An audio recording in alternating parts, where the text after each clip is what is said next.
she's going to laugh at this, but child star, fashion trendsetter, singer, writer, producer, our guest today. Go ahead, it's all right.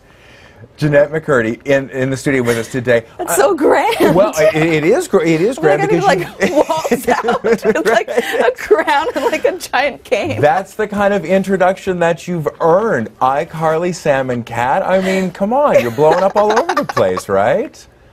Excuse me, I need a second. Okay, I'm good. But I mean, honestly, it's impressive to carry all of those titles. Well, thanks.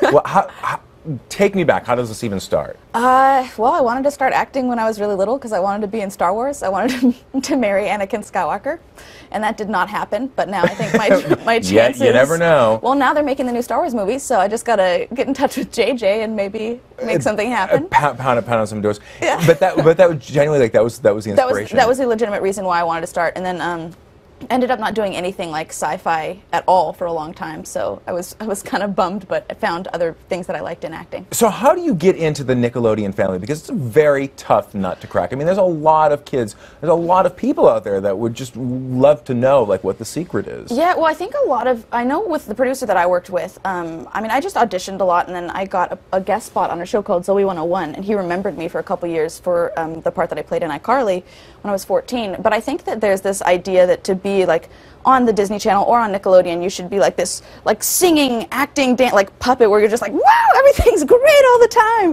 But I think that. Is there pressure like that though when you get on the inside? Come on. I mean, I think that pressure is not like justified or warranted. I think we just make it up in our own heads. Okay. Because really, there's nothing, like, people aren't really like that. So I think you're better off for your own good and also for everybody around you if you're just a little more like real and actually just, you know, aren't tap dancing into rooms.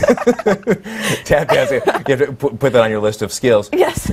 I mean, you think that's part of the success that you had with iCarly and Sam and Cat? I think that iCarly itself was a really real show for kids. Like, obviously we're broad and obviously it's a comedy and we're over the top and silly, but at the same time I think that the characters were really real, and I think everybody on the show was trying to, you know, just be authentic.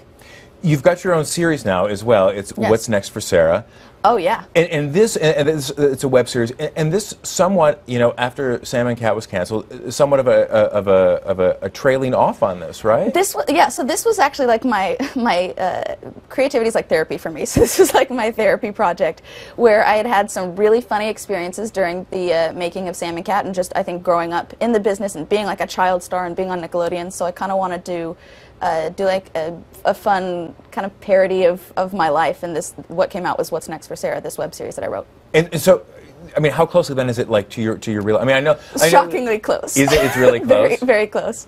And are you coming up with these experiences yourself, or people are coming to you and say, "Hey, remember when this happened? What do you think about putting that as an episode?" For me, when I write, it's all based on personal experience. So pretty much everything. I mean, I would say some of it is even word for word stuff that happened. Really? But otherwise, yeah. Well, there are some instances and some characters and things that are exaggerated just for comedic purposes. So. Okay, so I'll ask about Gloriana then. Oh, yeah. That was definitely a character that was heightened for comedic purposes, and I think what I was trying to do with the humor there was definitely there were a lot of blogs and stuff that made it like a dramatic sort of like, oh, these people are fighting, there's this bit, like they blew it way out of proportion. But for me it was just trying to be like, oh, well, this is something that I experienced and I'm trying to make light of it and, you know, make a joke. And I think hopefully there were a good portion of people that took it that way and didn't. So do you think then that the relationship that you had with Ariana Grande, it was your co-star on the show, do you think that was misconstrued in the public? I mean, I do think it was misconstrued in the public. I mean, I think that we first of all, you know, Ariana is great. We've had coffee since this web series and everything, and we've talked, and like she's awesome, and I wish her all the best, and I hope that I know she does the same for me.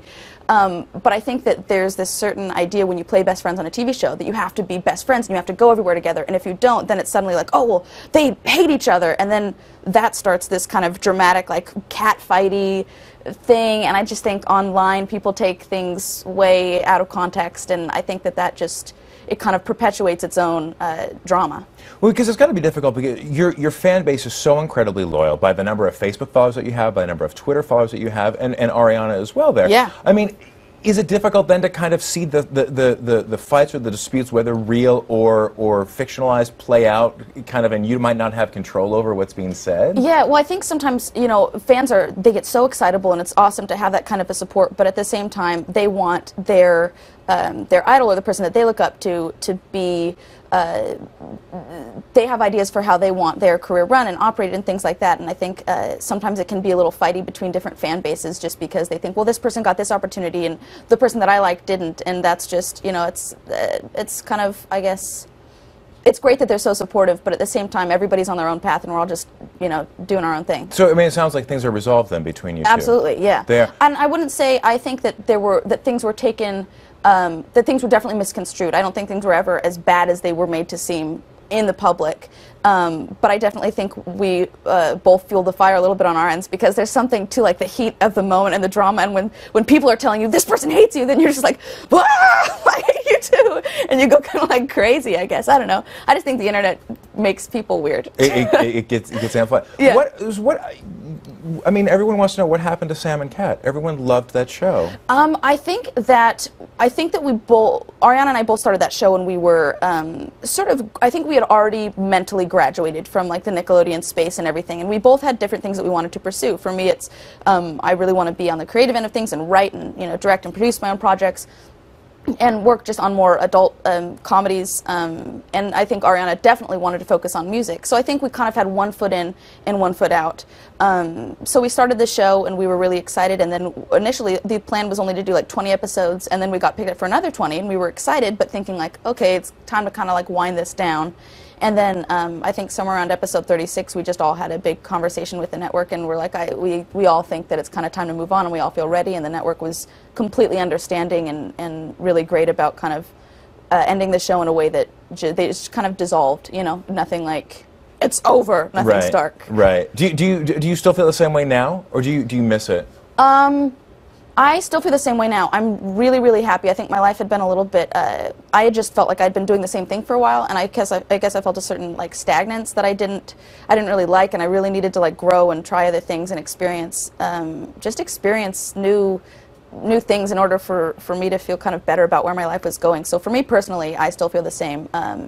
And yeah, I don't want to speak to anybody else, but I'm pretty sure everybody is enjoying what's happening now. Well, one of the new experiences that you're working on right now is this new show called Between. Yeah. Tell me about this. It's on City, which is part of Netflix. Yes, City is a channel in Canada, and Netflix is the partner who bought the show for the States, and also I believe it will air in some other countries on Netflix.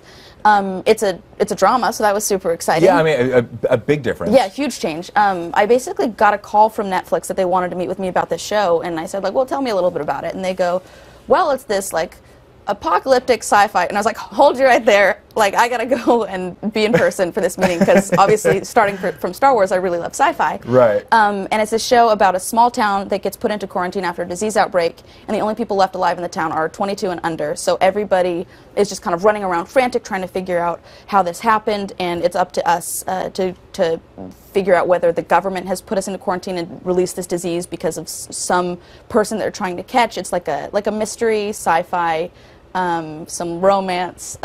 So is kind of like a blend of genres. Is it scratching this sci-fi itch that you've had since? Yes, in a way. I mean, if it were up to me, I would be like in full prosthetic makeup with like you know, crazy bun hair and like a gown. But this definitely has like that kind of content. You know, the overall through line of the show is definitely kind of sci-fi based. So it's definitely there. Are you still working on music as well? No, just for fun. I write comedy songs for fun, but I had a record deal before, and that was not for me. I didn't feel like myself. I felt silly, and yeah. What? So comedy songs, are you talking like for other people or not? Oh, for myself. Like I basically know 3 chords and the truth. So I just play like, I play keyboard, and then I'll just do like my basic little chords with hunched shoulders apparently. And then I just like write comedy songs, and then I post them on YouTube. Okay, so totally for fun, just a hobby. Okay, all right. Yeah. So just blow off not to be taken seriously. Yeah. So you are, and I know you were laughing about this, but I said this at the top there. I mean, you really are a fashion trendsetter. I mean, people really are. Listen, people follow very closely what you're wearing and what you've got on there. So you're in town for New York Fashion Week. You're gonna be at a lot of red carpets, a lot of premieres. Yeah, lots of different events, and I actually started working with a new stylist before this week. that I was super excited about because I'd worked with her for like a magazine shoot, and she put me in these these stockings that had Ryan Gosling's face on them. Do you know what? It's funny that you say that. We Okay. we actually did a story about the popularity about men's fashion socks, right? Now, and we went to a store and they had these socks that had Ryan Gosling's face. They also had probably the socks that I had. They've got Jake Gyllenhaal socks No as well. way. Yes. I have James Franco leggings. Well, we'll just make an outfit out of it. If you want the full collection right there. Yeah, absolutely. Exactly. But working with this woman has been great because she really has found this kind of eclectic side to style that I gravitate toward, and I think it lets out my quirky tendencies, which I'm full of. Well, we will continue to look forward to that. Thank you so much for stopping by. Thank you. I really appreciate that. This was fun.